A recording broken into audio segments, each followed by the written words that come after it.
Under Urban LEDS 2 in Rwanda, in consultation with the district of Muhanga and the city of Kigali, it was decided that as a way of demonstrating low carbon and climate resilient development, at the same time as addressing an urgently needed service in both cities, the optimal site would be to install resource efficient infrastructure at a health center in each respective city.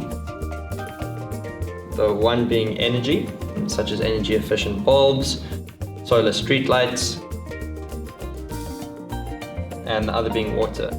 It included the installation of a rainwater harvesting tank, which had an internal reticulation system that allowed water to be filtered and provided for drinking and non-drinking uses.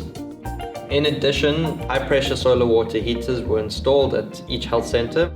This was a critical installation, particularly at the Gitarama health center in Muhanga, which contains a maternity ward, for which providing consistent and regular hot water is a necessity.